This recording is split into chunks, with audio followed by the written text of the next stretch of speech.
നമസ്കാരം, എൻ്റെ പേരാണ് അവന്തിക പി നായർ. ഞാൻ ഇന്നിവിടെ വായിക്കാൻ പോകുന്ന പുസ്തകത്തിൻ്റെ പേരാണ് കോഴിക്കുഞ്ഞ്. ഈ പുസ്തകം എഴുതിയ ആളുടെ പേരാണ് കോർണി ഷുക്കോവസ്കി. കോഴിക്കുഞ്ഞ്. ഒരു കൃഷിയിടത്തിൽ പണ്ട് ഒരു കൊച്ചു കോഴിക്കുഞ്ഞ് ജീവിച്ചിരുന്നു. അവനെ കണ്ടാൽ ഇതുപോലെ ഇരിക്കും. ഇത്തിരിയേ ഉള്ളുവെങ്കിലും താൻ വളരെ വലുതാണെന്നാണ് അവൻ്റെ വിചാരം. ധിക്കാരഭാവത്തിൽ തല ഉയർത്തിപ്പിടിച്ച് അവൻ ഇങ്ങനെ നെളിഞ്ഞിരിക്കാറുണ്ടായിരുന്നു. അമ്മക്കോഴി അവനെ വളരെയേറെ സ്നേഹിച്ചു. അമ്മയെ കണ്ടാൽ ഇങ്ങനെയുണ്ട്. അമ്മക്കോഴി കോഴിക്കുഞ്ഞിന് തിന്നാൻ പുഴുക്കളെ കൊടുത്തു.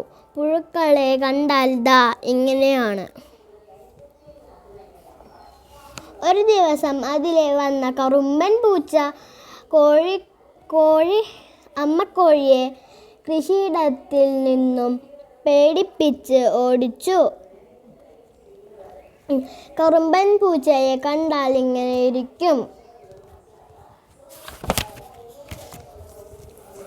കോഴിക്കുഞ്ഞ്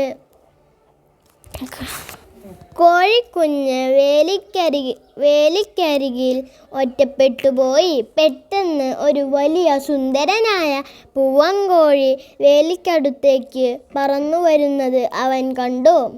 പൂവൻകോഴി കഴുത്തു നീട്ടി ഇങ്ങനെ നിന്നു.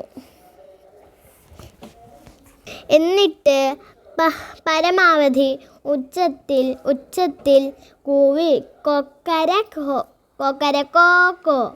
അവൻ ചുറ്റുപാടും ഗൗരവത്തോടെ നോക്കി. അതു കണ്ടാൽ ഇങ്ങനെ പറയുന്നത് പോലെ തോന്നും: ഞാനൊരു ചുണ്ണക്കുട്ടനല്ലേ, ഞാനൊരു സുന്ദരക്കുട്ടനല്ലേ. കോഴിക്കുഞ്ഞിന് സന്തോഷം തോന്നി. അവനും കഴുത്തു നീട്ടി നിന്നു. ദാ ഇങ്ങനെ. മുഴുവൻ ശക്തിയുമെടുത്ത് അവൻ ശബ്ദമുണ്ടാക്കി: ചിപ്പ് ചിപ്പ് ചീപ്പ് ചിപ്പ് ചിപ്പ്. ഞാനൊരു മിടുക്കൻ ചുണ്ണക്കുട്ടനാണ്, ഞാനൊരു സുന്ദരക്കുട്ടനുമാണ്. പക്ഷേ അവൻ ഒരു ചളിക്കുഴിയിലേക്ക് മറിഞ്ഞു വീണു. ഗ്ലും. ദാ ഇങ്ങനെ.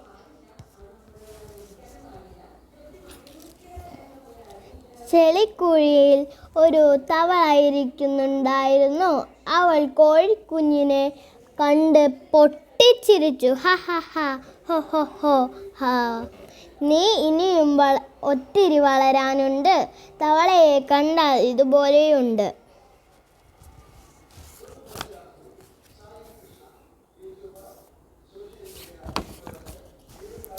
അമ്മക്കോഴി കോഴിക്കുഞ്ഞിൻ്റെ അടുത്തേക്ക് ഓടി വന്നു. അവനെ ആശ്വസിപ്പിക്കാനായി അവളെ അവൻ സ്വന്തം ചിറകിനടിയിലേക്ക് ചേർത്തു പിടിച്ചു. അത് ഇങ്ങനെയായിരുന്നു. നന്ദി.